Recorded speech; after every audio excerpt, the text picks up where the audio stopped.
ನಮಗೂ ನಿಮಗೆಲ್ಲ ಗೊತ್ತೇ ಇದೆ. ಯಾಕಂತ ಹೇಳಿದ್ರೆ ಈಗ ಇಡೀ ದೇಶಾದ್ಯಂತ ಬಹಳ ದೊಡ್ಡ ಮಟ್ಟದಲ್ಲಿ ಸದ್ದು ಮಾಡಿದಂತಹ ಸಿನಿಮಾ ಅಂತ ಹೇಳಿದ್ರೆ ಪ್ಯಾನ್ ಇಂಡಿಯಾದಲ್ಲಿ ವರ್ಲ್ಡ್ ವೈಡಲ್ಲಿ ಪುಷ್ಪ 2 ಅಂತ ಹೇಳ್ಬೋದು. ನಟ ಅಲ್ಲು ಅರ್ಜುನ್ಗೆ ಅದ್ಯಾಕೋ ಏನೋ ಗೊತ್ತಿಲ್ಲ, ಇಷ್ಟು ದಿನಗಳಲ್ಲಿ ಅವರು ಇಷ್ಟು ವರ್ಷಗಳಲ್ಲಿ ಅನುಭವಿಸದಿರುವಂತಹ ಕೆಲವೊಂದಿಷ್ಟು ಕಾನೂನಾತ್ಮಕವಾದಂಥ ಸಂಕಷ್ಟಗಳನ್ನು ಎದುರಿಸುವಂಥ ಪರಿಸ್ಥಿತಿ ಈಗ ನಿರ್ಮಾಣ ಆಗಿದೆ. ಪುಷ್ಪ 2 ರಿಲೀಸ್ ಆದ ಮೇಲೆ ಒಂದಲ್ಲ ಒಂದು ವಿಘ್ನಗಳು ಅವ್ರಿಗೆ ಎದುರಾಗ್ತಾನೆ ಇದ್ದಾವೆ. ನೋಡಿ, ಆರಂಭದಲ್ಲಿ ಸಂಧ್ಯಾ ಥಿಯೇಟ್ರ್ನಲ್ಲಿ ಕಾಲು ತುಳಿತಾಯಿತು, ರೇವತಿ ಅನ್ನುವಂಥ ಮಹಿಳೆ ಸತ್ರು, ಅವ್ರ ಮಗ ಸಾವು ಬದುಕಿನ ಮಧ್ಯೆ ಹೋರಾಡ್ತಿದ್ದಾನೆ, ಆಗ ಕೇಸ್ ಆಯಿತು, ಜೈಲಿಗೆ ಹೋದರು, ಮಧ್ಯಂತರ ಜಾಮೀನು ಮೇಲೆ ಅವರು ಆಚೆ ಬಂದರು. ಅಂದರೆ ಮಧ್ಯಂತರ ಜಾಮೀನು ಮಾತ್ರ ಅವ್ರಿಗೆ ಕೊಟ್ಟಿದ್ದು, ಕಂಪ್ಲೀಟಾಗಿ ಈ ಪ್ರಕರಣದಿಂದ ಅವ್ರಿಗೆ ಕ್ಲೀನ್ ಚಿಟ್ ಸಿಕ್ಕಿಲ್ಲ.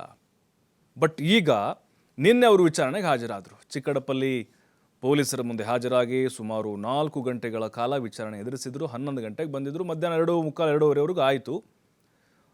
ಪೊಲೀಸರ ಪ್ರಶ್ನೆಗಳು ಹೆಂಗಿತ್ತು ಅಂತ ಹೇಳಿದ್ರೆ ಕಣ್ಣೀರು ಹಾಕಿಬಿಟ್ಟಿದಾರಂತೆ ಅಲ್ಲು ಅರ್ಜುನ್. ತಡಬಡಾಯಿಸ್ಬಿಟ್ರು, ಬೆವರು ಬಂದುಬಿಟ್ಟಿತ್ತಂತೆ, ಉತ್ತರ ಕೊಡೋಕ್ಕಾಗ್ತಾ ಇಲ್ಲ, ಮಧ್ಯದಲ್ಲಿ ನೀರು ಕುಡಿತಾ ಇದ್ರಂತೆ. 50 ಪ್ರಶ್ನೆಗಳಿಗಿಂತ ಜಾಸ್ತಿ ಪ್ರಶ್ನೆಗಳು, ಒಬ್ಬರಾದ ಮೇಲೆ ಒಬ್ಬರು ಅಧಿಕಾರಿಗಳು ಕೇಳೋದು. ಎಂತಿಂಥ ಪ್ರಶ್ನೆಗಳು, ಕನ್ಫ್ಯೂಸ್ ಆಗಿಬಿಟ್ರು. ಪುಷ್ಪ, ರೇವತಿಯವರು ಸತ್ತಿದ್ದು ನಿಮ್ಗೆ ಗೊತ್ತಿತ್ತಾ ಇಲ್ವಾ? ಇವ್ರು ಹೇಳಿದರು ನನಗೆ ಮರುದಿನ ಬೆಳಗ್ಗೆ ಗೊತ್ತಿತ್ತು ಅಂತ. ಅಲ್ರಿ, ಅವತ್ತು ಪೊಲೀಸ್ ಅಧಿಕಾರಿಗಳು ಅಲ್ಲಿ ನಮ್ಮ ಸಿಬ್ಬಂದಿ ಬಂದು ನಿಮ್ಗೆ ಹೇಳಿದ್ದಾರೆ ಒಬ್ಬ ಮಹಿಳೆ ಸಾವನ್ನಪ್ಪಿದ್ದಾರೆ ಅಂಥೇಳಿ, ಆದರೂ ಕೂಡ ನೀವು ರೋಡ್ ಶೋ ಮಾಡ್ಕೊಂಡು ಹೋದ್ರಿ ತೆರೆದ ಕಾರದಲ್ಲಿ ಅಂಥೇಳಿ. ಜೊತೆಗೆ ಯಾರ್ಯಾರು ಹೋಗಿದ್ರಿ, ನಿಮ್ಮ ಫ್ಯಾಮಿಲಿಯವ್ರು ಯಾರ್ಯಾರಿದ್ರು, ಎಷ್ಟು ಗಂಟೆಗಳ ಕಾಲ ಥಿಯೇಟ್ರ್ನಲ್ಲಿದ್ರಿ, ನಿಮ್ಮ ಬೌನ್ಸರ್ಗಳು ಎಷ್ಟಿದ್ರು, ನಿಮ್ಮ ಬೆಂಬಲಿಗರು ಎಷ್ಟಿದ್ರು ಆ ಸಂದರ್ಭದಲ್ಲಿ, ನಿಮಗೆ ಯಾರು ಬಂದು ಹೇಳಿದರು ರೇವತಿ ಸತ್ತೋಗಿದ್ದಾರೆ ಕಾಲು ತುಳಿತದಲ್ಲಿ ಅಂತ.